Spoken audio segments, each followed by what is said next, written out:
Assalamualaikum warahmatullahi wabarakatuh. Perkenalkan, nama saya Septian Abisur Fajri dengan NIM 1904030042 ingin melakukan presentasi untuk mata kuliah metode penelitian atau tugas akhir metode penelitian dengan tema cryptocurrency. Pengertian cryptocurrency sendiri adalah mata uang digital atau virtual yang dijamin dengan kriptografi yang membuatnya hampir tidak mungkin untuk dipalsukan atau digandakan. Banyak cryptocurrency adalah jaringan terdesentralisasi berdasarkan teknologi blockchain atau buku besar terdistribusi yang diberlakukan oleh jaringan komputer yang berbeda. Ciri khas dari cryptocurrency adalah bahwa mereka umumnya tidak dikeluarkan oleh otoritas pusat, membuat mereka secara teoritis kebal terhadap campur tangan atau manipulasi pemerintah.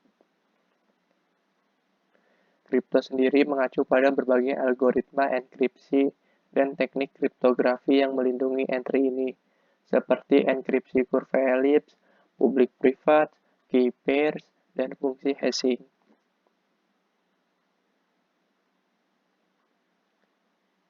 Istilah cryptocurrency makin diperbincangkan pasca meningkatnya berbagai jenis uang virtual seperti Bitcoin mulai banyak diminati sebagai investasi karena nilainya yang terus meningkat secara fluktuatif. Lantas, apa yang membedakan dengan mata uang yang ada saat ini umum digunakan seperti mata uang rupiah yang juga sudah banyak digunakan untuk transaksi secara digital? Cryptocurrency memiliki sifat terdesentralisasi, sedangkan model transaksi yang selama ini sering digunakan dalam masyarakat sifatnya tersentralisasi. Berikut penjelasan tentang perbedaan dua sifat tersebut. Sifat tersentralisasi dicontohkan pada model transaksi yang selama ini sering digunakan oleh masyarakat.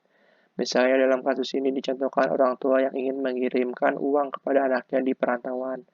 Maka yang ia lakukan ialah menggunakan layanan perbankan, ATM, mobile banking, atau datang langsung ke bank terkait, lalu mentransfer sejumlah uang ke nomor rekening anaknya tersebut. Transaksi tersebut pada dasarnya dilakukan melalui perantara bank dan layanan yang dipercaya. Jadi prosesnya uang yang ditransfer sebenarnya masuk ke bank terlebih dulu, lalu diteruskan ke penerima. Prosesnya real time sehingga perbedaan tersebut tidak terasa. Namun yang cukup dirasakan justru karena prosesnya melalui perantara, maka ada imbalan yang harus dibayarkan, yakni berupa biaya administrasi, baik yang dikeluarkan saat itu juga, atau dalam biaya administrasi yang dikenakan setiap bulan. Sedangkan sifat terdesentralisasi artinya tidak ada yang menjadi penengah atau pihak khusus yang menjadi perantara. Transaksi dilakukan secara peer-to-peer dari pengirim ke penerima. Seluruh transaksi dicatat dalam komputer yang berada di jaringan tersebut di seluruh dunia atau disebut dengan miner, penambang yang ikut membantu mengamankan dan mencatat transaksi di jaringan. Miner sendiri akan mendapatkan komisi dengan uang virtual yang digunakan, namun tidak semua orang bisa menjadi miner karena dibutuhkan keahlian khusus dengan pemrosesan komputasi yang rumit untuk memecahkan kriptografi yang digunakan. Hal ini menjadi salah satu alasan mengapa para penambang cryptocurrency umumnya menggunakan komputer berspesifikasi tinggi dan khusus. Nah, di sini ada pengertian blockchain secara singkat bisa diumpamakan dengan buku besar yang terdistribusi, terdesentralisasi, dan publik. Blockchain secara harfiah diartikan sebagai rantai blok. Blok dan rantai dalam konteks ini kita sebenarnya berbicara tentang informasi digital. Blok yang disimpan dalam basis data publik rantai. Blockchain juga memiliki beberapa ciri khas dalam melakukan transaksi dan pencatatan. Yang pertama, memiliki perhitungan yang lebih logis. Pada dasarnya, blockchain adalah sesuatu yang dapat dihitung secara matematis, karena blok-blok yang ada di dalamnya berbentuk kode yang dapat diterjemahkan dan diverifikasi developer. Algoritma di dalamnya membuat nilainya bisa lebih terukur, berbeda dengan mata uang yang sehari-hari digunakan saat ini. Misalnya USD nilainya biasanya dikontrol oleh Bank Sentral di Amerika Serikat. Mereka bebas untuk mencetak seberapa banyak yang dalam masa tertentu, termasuk implikasi suku bunga. Berbeda dengan cryptocurrency, karena berbasis perhitungan matematis yang terstruktur, bahkan jumlah sebaran mata uangnya pun dapat diprediksikan, sehingga semua orang bisa tahu 3 tahun lagi akan ada beberapa banyak uang digital yang ada di dunia. Bahkan nilai inflasinya pun dapat dikalkulasikan dengan baik. Yang kedua, memiliki keamanan yang mumpuni. Manfaat sifat terdesentralisasi blockchain adalah tidak ada data yang dipusatkan di satu tempat. Semua tersebar ke server para miner, alias para penambang yang ikut membantu mengamankan jaringan blockchain. Untuk menjadi miner pun mereka harus secara akurat memecahkan algoritma perhitungan yang ada, sehingga tercipta blok baru dengan komisi berupa nominal uang digital. Karena informasinya tersebar, jika ada hacker yang mencoba membobol sistem pun mereka harus bisa minimal mengontrol 50% dari komputer miner yang ada di jaringan. Ini cara kerja blockchain. Yang pertama harus ada transaksi, yang kedua transaksi itu harus diverifikasi, yang ketiga transaksi disimpan dalam satu blok, yang keempat blok mendapatkan hash kode pengidentifikasi unik. Ketika blok baru itu ditambahkan ke blockchain, maka blok tersedia untuk umum bagi siapa saja untuk melihat. Jika blockchain Bitcoin dipilih kembali, maka Anda memiliki akses ke data transaksi bersama dengan informasi tentang kapan, di mana, dan oleh siapa blok tersebut ditambahkan ke blockchain. Pro dan kontra blockchain. Teknologi blockchain memiliki potensi untuk memberikan alternatif yang jauh lebih cepat dan lebih murah untuk metode pembayaran lintas batas tradisional. Memang sementara biaya pengiriman uang biasa mungkin setinggi 20% dari jumlah transfer. Blockchain dapat memungkinkan biaya hanya sebagian kecil dari itu, serta kecepatan pemrosesan transaksi yang dijamin dan real time. Ada rintangan yang harus dilewati, termasuk regulasi cryptocurrency di berbagai belahan dunia dan masalah keamanan. Meskipun demikian, ini adalah salah satu bidang aplikasi teknologi blockchain yang paling menjanjikan.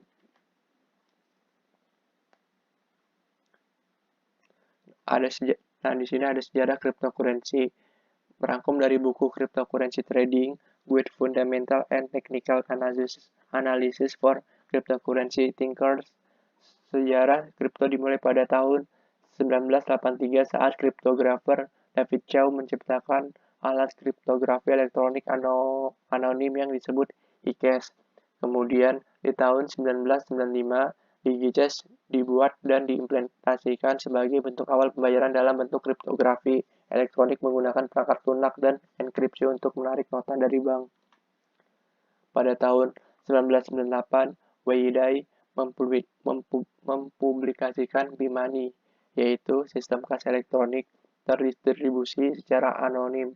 Cryptocurrency terus berkembang hingga pada tahun 2009, Satoshi Nakamoto, nama samaran, menciptakan Bitcoin menggunakan fungsi SHA-256 kriptografi sebagai bukti skema kerja. Berdasarkan buku Bitcoin, Blockchain and Cryptocurrency, A Complete Guide, setelah membuktikan skema kerjanya, Satoshi mengirim Bitcoin kepada Hal Finney, sesama penggemar kriptografi. Transaksi tersebut sukses dan fenomena Bitcoin mulai dikenal masyarakat. Kelebihan dan kekurangan cryptocurrency. Cryptocurrency menjanjikan kemudahan dalam mentransfer dana secara langsung antara dua pihak, tanpa perlu pihak ketiga yang terpercaya seperti bank atau perusahaan kartu kredit. Kekurangannya sifat semi-anonim. Transaksi cryptocurrency membuatnya sangat cocok untuk sejumlah kegiatan ilegal, seperti pencucian uang dan penggelapan pajak. Namun, pendukung cryptocurrency seringkali sangat menghargai anonimitas mereka, mengutip manfaat privasi seperti perlindungan bagi pelapor atau aktivis yang hidup di bawah pemerintah yang represif. Untuk cryptocurrency yang ada saat ini, ada beberapa jenis cryptocurrency yang saat ini sudah banyak digunakan, misalnya Bitcoin, Ethereum, Litecoin, Monero, atau Ripple. Bitcoin menjadi uang digital yang pertama kali diluncurkan dan saat ini menjadi yang paling bernilai. Salah satu keunikannya, Bitcoin ini hanya diciptakan sampai 21 juta koin saja. Diprediksikan baru akan habis ditambang pada tahun 2140 mendatang. Ini merupakan protokol yang tidak dapat diganggu-gugat karena sudah menjadi kesepakatan sejak awal.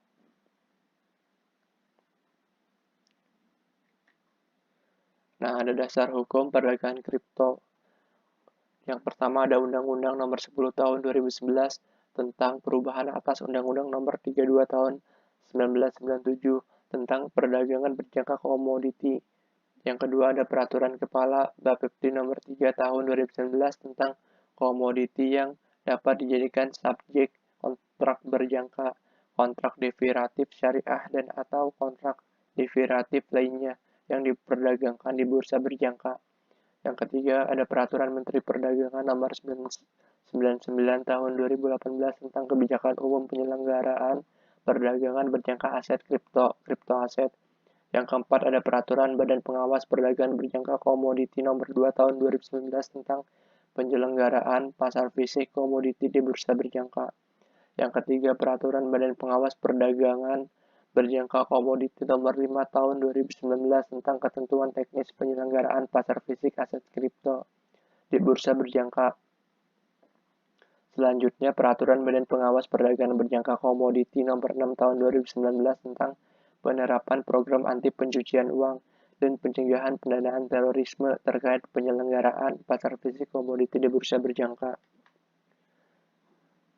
Selanjutnya ada Peraturan Badan Pengawas Perdagangan Berjangka Komoditi Nomor 9 Tahun 2019 tentang perubahan atas Peraturan Badan Pengawas Perdagangan Berjangka Komoditi Nomor 5 Tahun 2019 tentang ketentuan teknis penyelenggaraan pasar fisik aset kripto aset di bursa berjangka. Yang terakhir ada Peraturan Badan Pengawas Perdagangan Berjangka Komoditi Nomor 2 Tahun 2020 tentang perubahan kedua atas Peraturan Badan Pengawas Perdagangan Berjangka Komoditi Nomor 5 Tahun 2019 ketentuan teknis penyelenggaraan pasar fisik aset kripto aset di bursa berjangka. Berikut ini ada cara perdagangan kripto untuk para pemula. Nomor 1, calon pelanggan membuka rekening pada pedagang komoditi aset kripto. Yang kedua, setelah lulus rangkaian prosedur Know Your Customer (KYC), calon pelanggan dapat disetujui sebagai pelanggan sehingga memiliki akun untuk bertransaksi. Selanjutnya, pelanggan melakukan transaksi melalui pedagang komoditi aset kripto.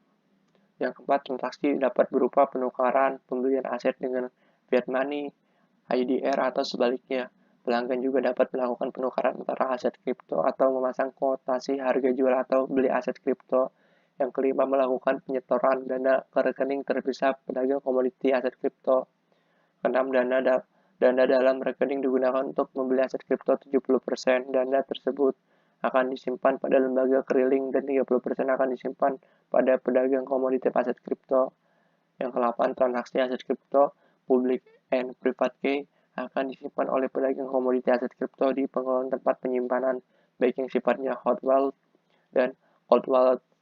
Yang 9, terdapat catatan keuangan antara pedagang komoditi aset kripto dengan lembaga keliling berjangka termasuk catatan kepemilikan aset kripto. Lembaga keliling berjangka akan melakukan verifikasi jumlah keuangan dengan aset kripto yang ada pada pengelola tempat penyimpanan. Yang terakhir ada pelaporan data dan transaksi dari pedagang komoditi aset kripto, lembaga keliling berjangka, dan pengelola tempat penyimpanan kepada bursa berjangka sebagai referensi harga dan pengawasan pasar. Sekian yang bisa saya paparkan tentang cryptocurrency, kurang lebihnya mohon maaf. Wassalamualaikum warahmatullahi wabarakatuh.